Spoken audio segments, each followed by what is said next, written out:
Los depredadores del mar, por H. G. Wells.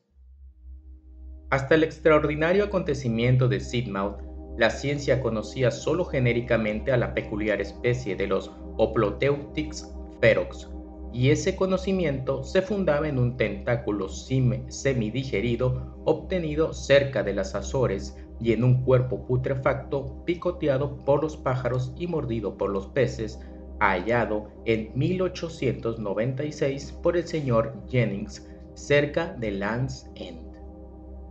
Sin duda, no hay área de la ciencia biológica en la que estemos tan a oscuras como en la referida a los cefalópodos de las profundidades. Fue un simple accidente, por ejemplo, lo que originó que el príncipe de Mónaco descubriera, en el verano de 1895, una docena de nuevas variedades. Descubrimiento en el que se incluyó el tentáculo ya mencionado. Sucedió que unos cazadores de cachalotes mataron a una de estas bestias cerca de Terceira, y en sus últimos estertores el cachalote casi embistió el yate del príncipe, le erró, rodó debajo de él y murió a menos de 20 metros del timón. En su agonía regurgitó una serie de grandes objetos que el príncipe, percibiendo vagamente que podrían ser extraños e importantes, pudo rescatar, gracias a una feliz ocurrencia, antes de que se hundieran. Puso las hélices en marcha, manteniendo los objetos a flote en los remolinos que éstas creaban, hasta que pudo bajarse un bote, y los especímenes eran cefalópodos completos y fragmentos de cefalópodos, algunos de proporciones gigantescas y casi todos desconocidos para la ciencia. Parecería, por cierto, que estas grandes y ágiles criaturas de las profundidades del mar tienen, en su gran mayoría, que seguir siendo desconocidas para nosotros, ya que bajo el agua eluden las redes y solo se obtienen especímenes por accidentes tan infrecuentes y casuales como este. En el caso del Oplotheuthis ferox, por ejemplo, aún seguimos ignorando por completo su hábitat, tal como ignoramos los hábitos de cría del arenque o las rutas marinas del salmón. Y los zoólogos son totalmente incapaces de explicar su súbita aparición en nuestras costas.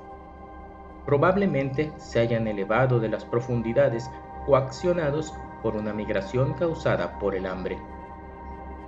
Pero tal vez sea mejor eludir discusiones necesariamente incluyentes y abocarnos de inmediato a nuestra narración.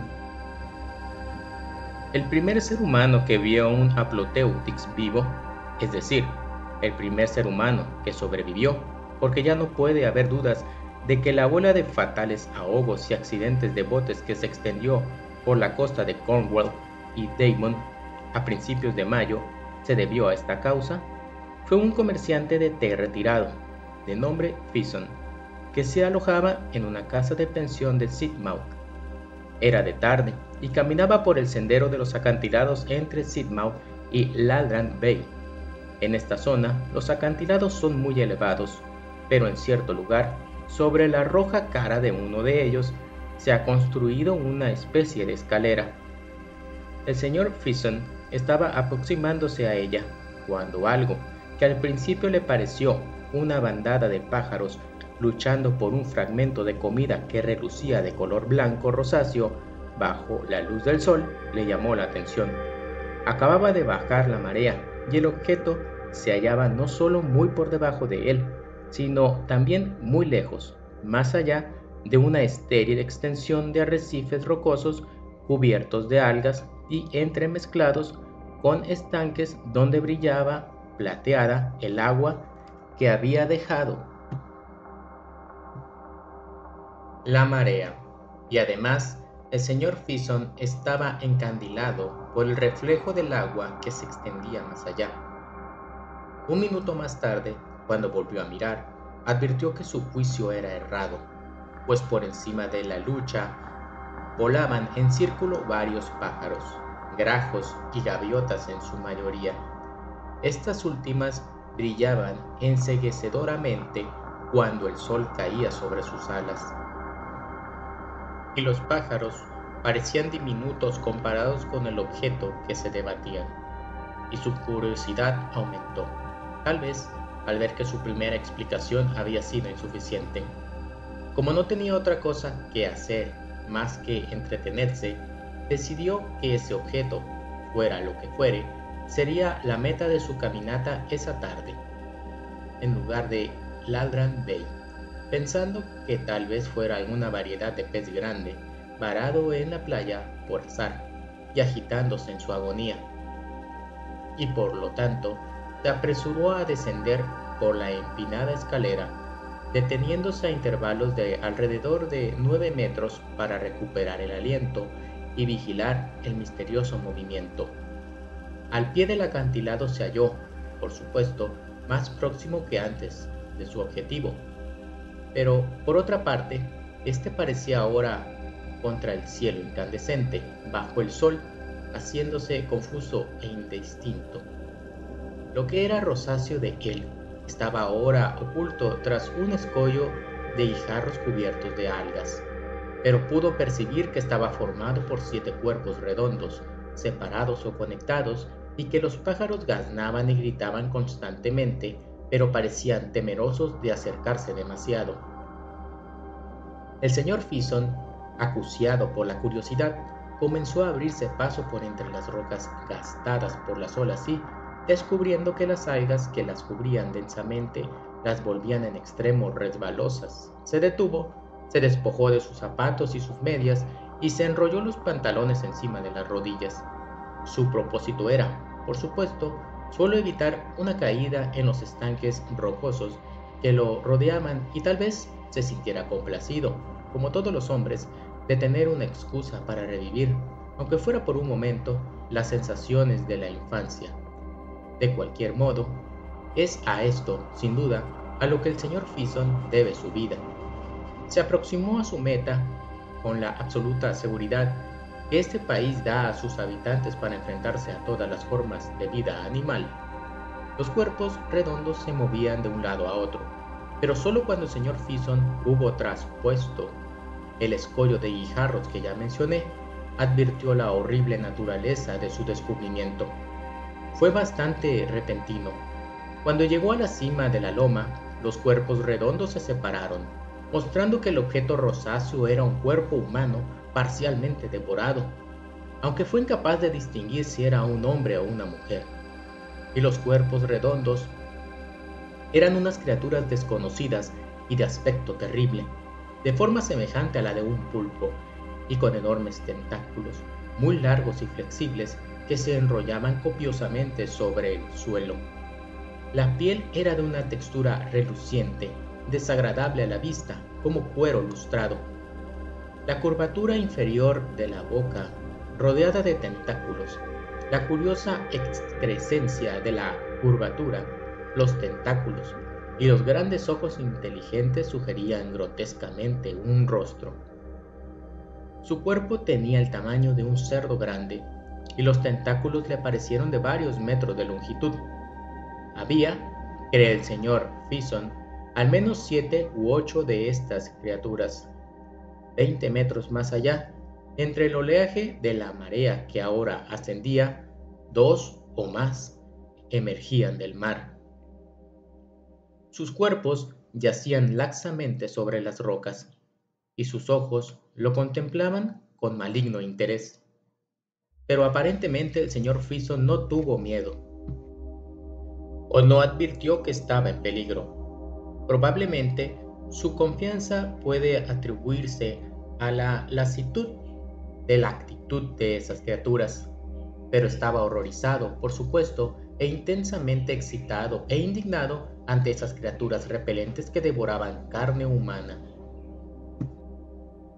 Pensó que se habrían encontrado por azar con el cadáver de un ahogado. Les gritó con la idea de alejarlas y, viendo que no se movían de su alrededor, recogió un pedrusco redondo y se lo arrojó a una de ellas. Y entonces, desenrollando lentamente sus tentáculos, todas empezaron a moverse hacia él, reptando deliberadamente al principio, y ronroneando suavemente una a otra. En un momento el señor Fison advirtió que estaba en peligro. Gritó otra vez, arrojó sus botas y con un salto comenzó a alejarse. A 20 metros se detuvo y se volvió, juzgando lentas a las criaturas, y miró.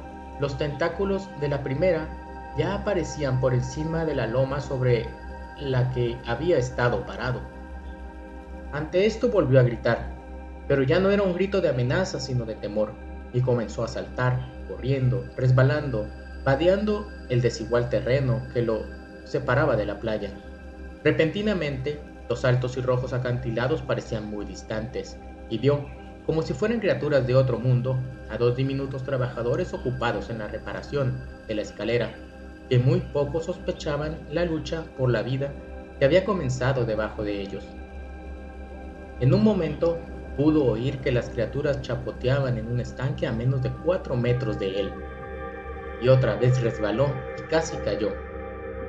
Lo persiguieron hasta el pie de los acantilados y solo desistieron cuando llegó junto a los trabajadores al pie de la escalera que ascendían por la lareda. Los 3 hombres las apedrearon durante un rato y luego se apresuraron a ascender hasta la cima del acantilado, tomando el sendero hasta Sigmau, para conseguir ayuda y un bote, y para rescatar el cuerpo profanado de las garras de estas abominables criaturas.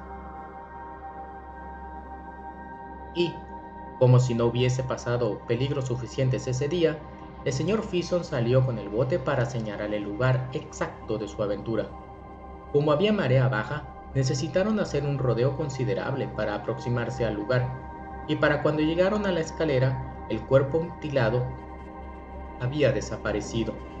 El agua ascendía ahora, sumergiendo una laja de piedra tras otra, y los 4 hombres del bote, es decir, los trabajadores, el botero y el señor Fison, traspasaron su atención de los puntos de referencia de la costa hacia el agua que se extendía por debajo de la quilla.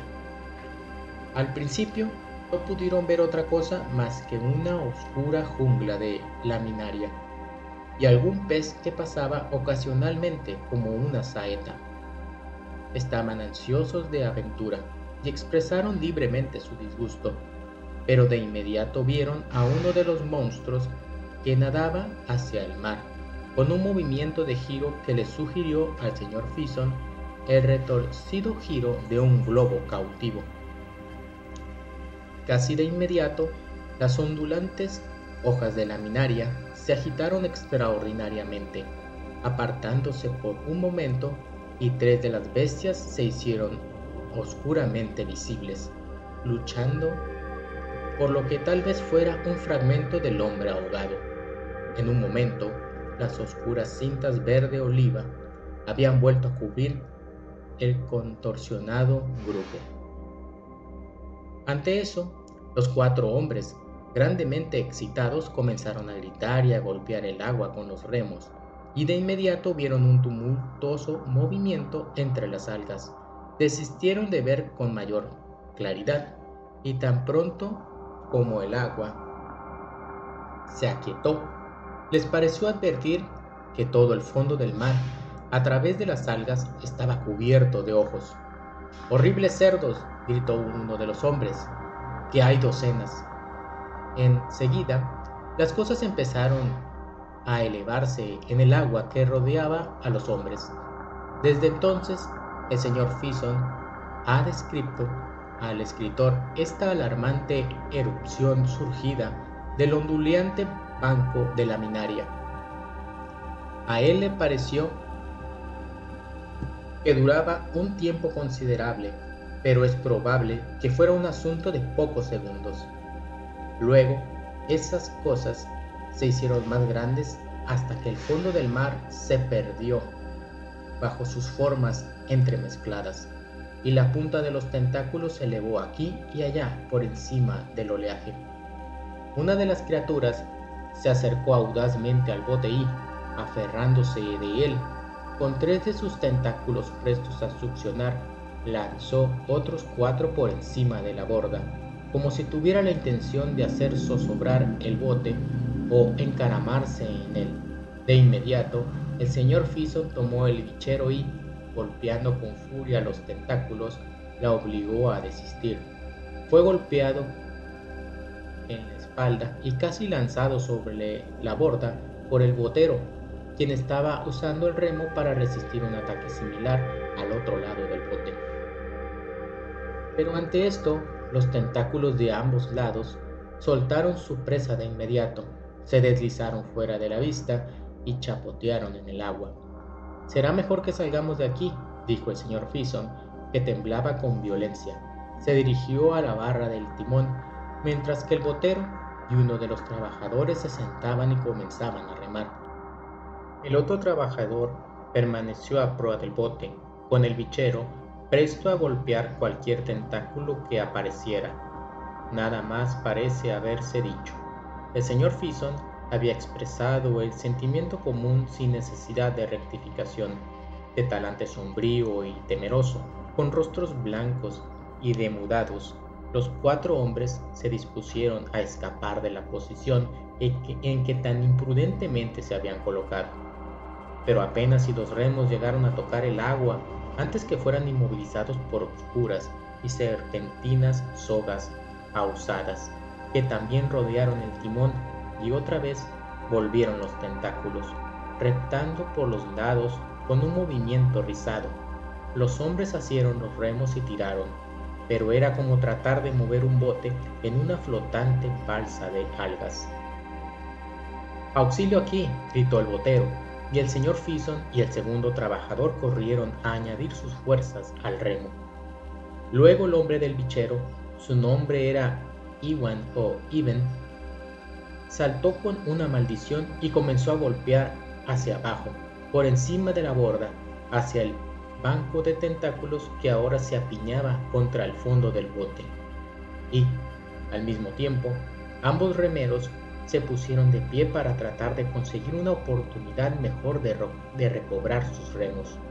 El botero le entregó el suyo al señor Fison, a quien se esforzó desesperadamente, en tanto el hombre sacaba una enorme navaja y, recostándose sobre la borda, comenzaba a acuchillar los brazos que brotaban del mango del remo.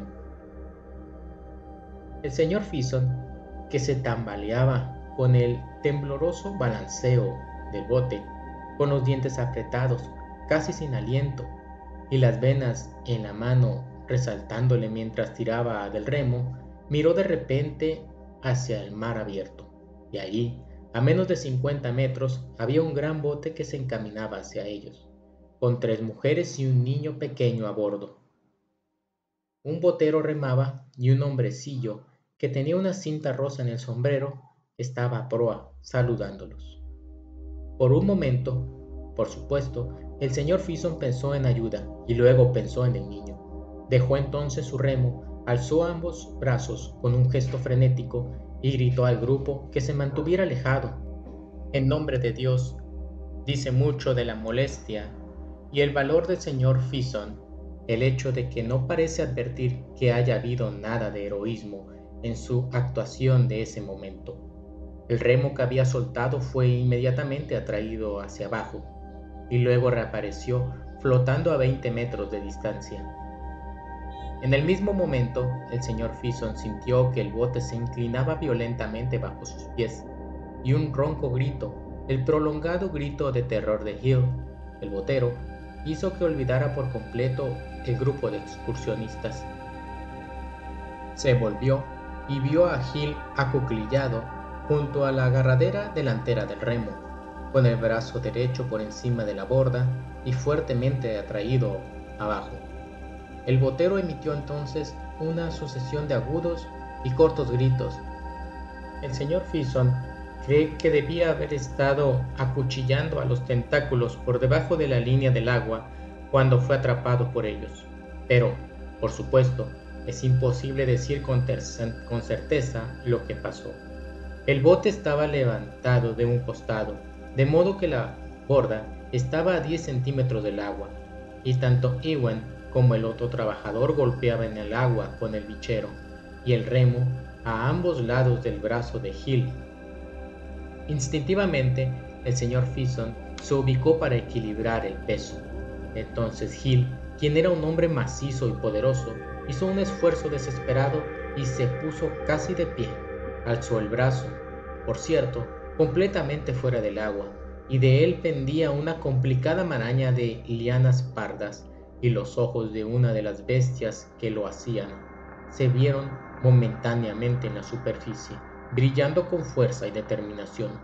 El bote se inclinó más y más, y el agua marrón verdosa se precipitó en cascada por un lado. Entonces Hill resbaló y cayó sobre sus rodillas contra el costado, y su brazo y la masa de tentáculos volvieron a chapotear en el agua.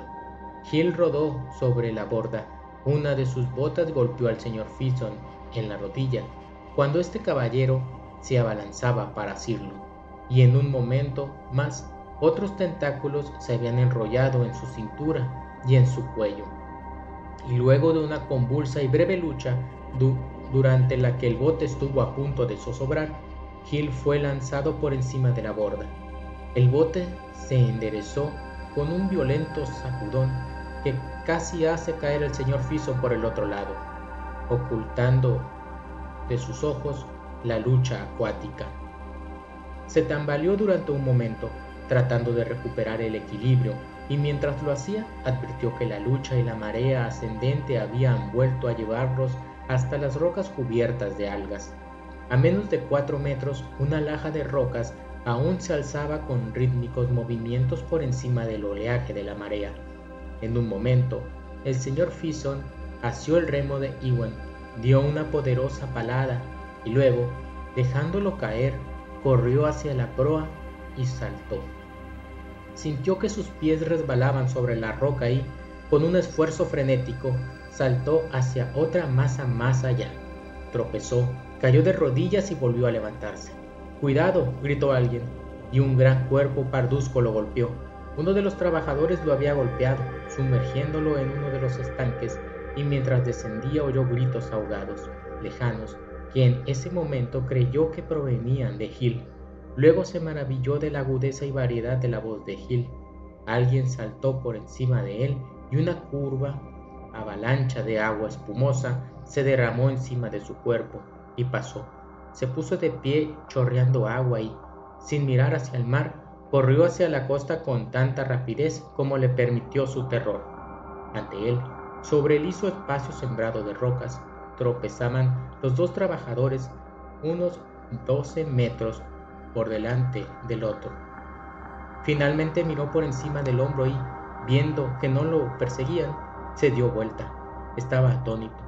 Desde el momento en que los cefalópodos habían emergido del agua, había actuado con demasiada rapidez para comprender plenamente sus actos. Ahora le parecía que había salido repentinamente de un mal sueño, porque allí estaba el cielo, sin una nube, y refulgiendo bajo el sol de la tarde, el mar hinchado bajo su brío despiadado, la suave espuma cremosa de la rompiente y los bajos, largos, oscuros escollos de la roca. El bote flotaba, derecho, elevándose y cayendo suavemente sobre el oleaje a casi 12 metros de la costa. Hill y los monstruos, toda la tensión y el tumulto de esta despiadada lucha por la vida, se habían desvanecido como si no hubieran existido jamás. El corazón del señor Fison golpeaba con violencia, latía hasta en la punta de sus dedos y respiraba profundamente. Faltaba algo. Durante algunos segundos no pudo pensar con claridad qué era. Sol, cielo, mar, rocas, ¿qué era? Luego recordó el bote de los excursionistas. Había desaparecido. Se preguntó si no lo habría imaginado. Se volvió y vio a los dos trabajadores de pie, juntos, bajo las elevadas masas de los altos acantilados rosados. Vaciló, pensando si haría un último intento de salvar a Hill. Su excitación física pareció abandonarlo repentinamente, dejándolo indefenso y vacío. Se dirigió hacia la costa, tropezando y vadeando hacia sus dos compañeros. Miró hacia atrás una vez más, y ahora había dos botes a flote, y el más distante cabeceaba torpemente con el fondo hacia arriba. Así fue como el Apopleutix ferox hizo su aparición en la costa de Devonshire. Hasta ahora, esta ha sido su agresión más seria. El relato del Sr. Fison, junto con la ola de accidentes de botes y bañistas a la que ya he aludido, y la ausencia de peces en las costas de Socknish, ese año señalan claramente la presencia de un cardumen de estos voraces monstruos de las profundidades merodeando lentamente a lo largo de la línea de la marea junto a la costa.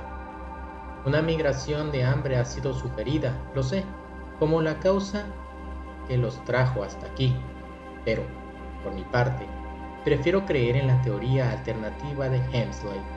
Hemsley sostiene que un cardumen o banco de estas criaturas puede haberse aficionado a la carne humana por accidente, cuando un barco zozobró entre ellas, y ha vagado en busca de carne humana fuera de su zona acostumbrada, yendo paralelamente a los barcos o siguiéndolos. Ha llegado a nuestras costas en la estela del tráfico del Atlántico. Pero discutir los convincentes argumentos de Hemsley, admirablemente explicados, estaría fuera de lugar aquí. Aparentemente, el apetito del cardumen fue satisfecho por las 11 personas que atraparon, pues en la medida que puede afirmarse, había 10 personas en el segundo bote, y por cierto que las criaturas no dieron más muestras de su presencia cerca de Sidmouth ese día. La costa entre Sidmouth y Budlight Chatterton fue patrullada toda esa tarde y esa noche por 4 botes del servicio preventivo, tripulados por hombres armados con arpones y machetes, y a medida que la noche avanzaba, un grupo de expediciones igualmente equipadas, organizadas privadamente, se unieron a ellos. El Sr. Fison no tomó parte en ninguna de estas expediciones. Alrededor de medianoche se oyeron excitadas voces provenientes de un bote situado a unas 2 millas al sudeste de Sidmouth, y se vio un farol que se agitaba de una manera extraña, de lado a otro y de arriba abajo. Los botes más próximos se apresuraron a llegar hasta el sitio de la alarma. Los audaces ocupantes del bote, un marinero, un cura y 2 escolares, habían visto realmente cómo los monstruos pasaban por debajo del bote. Aparentemente, las criaturas eran, como la mayoría de los organismos de las profundidades, fosforescentes, y habían pasado flotando a 5 pies de profundidad, como hechas de rayos de luna a través de la negrura del agua, con los tentáculos retraídos como si durmieran, girando y moviéndose lentamente hacia el sudeste en una formación uniforme. Los tripulantes del bote relataron esto por gestos, en forma fragmentaria, ya que primero se les acercó un bote y luego otro. Finalmente, una pequeña flota de 8 o 9 botes se reunió a su alrededor, y de ella se elevó un tumulto, como la cháchara de un mercado, que quebró el silencio de la noche. Había muy poco ánimo para perseguir al cardumen. La gente no tenía armas ni experiencia para una cacería tan dudosa, y casi inmediatamente, puede ser que con alivio, los botes regresaron a la costa. Ahora diremos lo que tal vez sea el hecho más admirable de toda esta asombrosa incursión. No tenemos la más ligera idea de los siguientes movimientos del cardumen, a pesar de que toda la costa sudeste estaba alerta. Pero puede, tal vez, ser significativo que un cachalote haya sido hallado en Shark el 3 de junio, 2 semanas y 3 días después del incidente de Sidmouth. Un Apopleutix vivo llegó a la costa sobre las arenas de Calais. Estaba vivo, porque varios testigos vieron que sus tentáculos se movían convulsivamente, pero es probable que estuviera agonizando. Un caballero llamado Pouchet consiguió un rifle y le disparó. Esa fue la última aparición de un Apopleutix vivo. No se dieron otros en las costas francesas. El 15 de junio, un cadáver casi completo fue llevado por el mar hasta la costa cerca de Torquay, y pocos días más tarde, un bote de la Estación Marina de Biología, tragando Plymouth, recogió un espécimen descompuesto, profundamente desgarrado por una herida de machete. Como había hallado la muerte el eludido espécimen, es imposible decir, y el último día de junio, el señor Egbert Kane, un artista que se bañaba en Newlyn, alzó los brazos, gritó y fue arrastrado bajo el agua. Un amigo que lo acompañaba no hizo ningún intento de salvarlo, sino que nadó de inmediato hacia la costa. Este es el último hecho para relatar acerca de esta extraordinaria incursión de las profundidades del mar. Si fue realmente la última de estas horribles criaturas es, hasta ahora, prematuro decirlo, pero se cree, y ciertamente debe esperarse, que han retornado ahora y para siempre a las sombrías profundidades del mar, desde donde tan extraña y misteriosamente se elevaron. Fin.